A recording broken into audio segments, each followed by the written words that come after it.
مسجد سے اذان کی آوازیں بلند ہو رہی تھی۔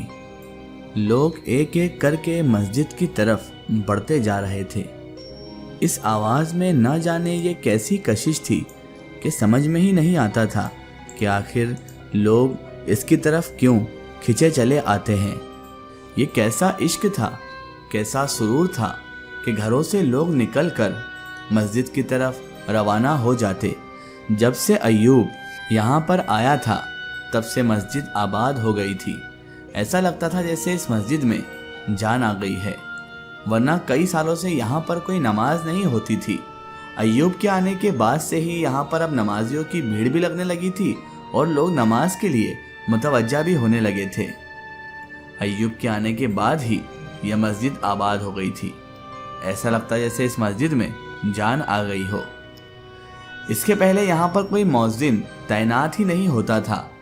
ایوب کو یہاں پر آئے ہوئے ابھی صرف 6 ماہ ہوئے تھے اور سارے علاقے کے لوگ اس سے بے پناہ عزت اور بے پناہ محبت کرتے تھے اور اس سے دلی طور پر ایک عشق رکھتے تھے، کیونکہ اس نے آ کر اس ویرانے میں مسجد کو آباد کر دیا تھا۔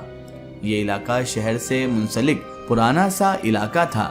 یہاں کی آبادی صرف چند ہزار ہی تھی، اسی لیے اس پورے علاقے میں صرف 2 سے 3 مسجدیں تھیں۔ جس کو جہاں پر قریب مسجد پڑتی وہیں پر وہ نماز پڑھ لیتا، لیکن یہ والی مسجد تھوڑا دور تھی۔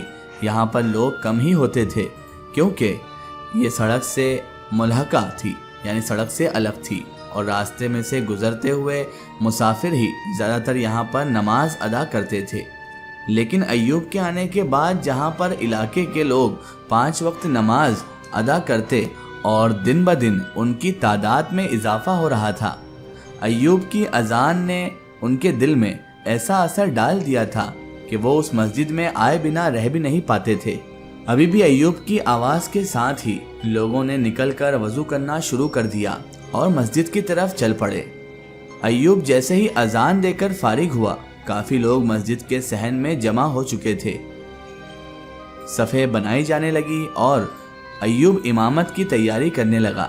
نماز سے جیسے ہی فراغت ہوئی، اس کے بعد سب لوگ ایوب سے اپنے اپنے کچھ مسئلے مسائل پوچھنے لگ گئے۔ ایوب کی عمر کوئی اتنی زیادہ نہیں تھی، صرف 32 سال ہی تھی، لیکن علاقے کے لوگ بلکہ ایوب کی عمر سے بھی بڑے لوگ اسے کسی بزرگ کی طرح ہی سمجھتے تھے۔ اس سے ایسے مشورے کرتے تھے جیسے کہ وہ بہت سمجھدار اور سمجھ بوجھ رکھنے والا انسان ہے۔ لیکن پھر ایک عجیب واقعہ رونما ہونا شروع ہوا، جس کی وجہ سے علاقے کے لوگوں میں چہم گوئیاں بڑھنے لگی۔ کچھ لوگ اسے اچھا سمجھنے لگے اور کچھ لوگ اسے غلط خیال کرنے لگے۔ لیکن ہوا کیا تھا، چلو وہ بھی آپ کو بتا دیتے ہیں۔ ایوب کو یہاں پر آئے ہوئے 6 ماہ ہو چکے تھے۔ ایک دن ایوب جو اذان دے کر فارغ ہوا تو دیکھا مسجد کے دروازے پر ایک ناگن بیٹھی ہوئی ہے۔ ایوب بہت حیران ہوا کیونکہ یہاں پر اس علاقے میں سانپ نہیں پائے جاتے تھے، پھر یہ کہاں سے آ گئی؟ ایوب نے دل ہی دل میں سوچا۔ اتنے میں نمازی بھی مسجد کی طرف چلے آئے، لیکن دروازے میں بیٹھی ناگن کو دیکھ کر وہ خوف زدہ ہو گئے اور مسجد کے اندر نہ آ سکے۔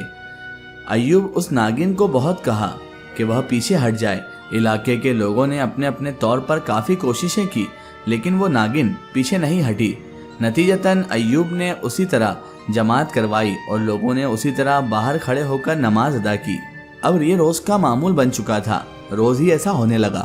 ادھر جیسے ہی اذان دیتا ایوب، وہ ناگن باہر آ کر بیٹھ جاتی۔ لوگ حیران تھے، آخر ایسا کیوں ہے، وہ کیوں اس طرح باہر آ کر بیٹھ جاتی ہے، لیکن کچھ بھی سمجھ نہیں آ رہا تھا۔ اپنے اپنے طور پر سب نے بہت کوششیں کی، لیکن وہ ناگن وہاں سے ہٹنے کا نام ہی نہیں لے رہی تھی، اور ایوب الگ پریشان تھا کیونکہ لوگ ایوب کے بارے میں چہم گوئیاں کرنے لگ گئے تھے۔ لوگوں کا خیال تھا کہ یہ ایوب کے کسی کیے کی سزا ہے جو وہ لوگوں کو مسجد میں نہیں آنے دے رہی ہے اور ایوب کو اندر بند کر دیتی ہے۔ لیکن ایوب کو اس واقعے کی کوئی سمجھ نہیں آ رہی تھی۔ یہاں پر تو اسے کوئی جانتا بھی نہیں تھا اور نہ ہی وہ کسی کو جانتا تھا، اور وہ تو ویسے بھی کسی اور گاؤں کا رہنے والا تھا اور وہیں پر پلا بڑا تھا اور جوان ہوا تھا۔ اس کے گھر میں اس کے علاوہ اس کی 2 بہن بھائی اور ماں باپ تھے۔ ایوب کو شروع سے ہی اذان دینے کا شوق تھا۔ وہ اذان سے محبت کرتا تھا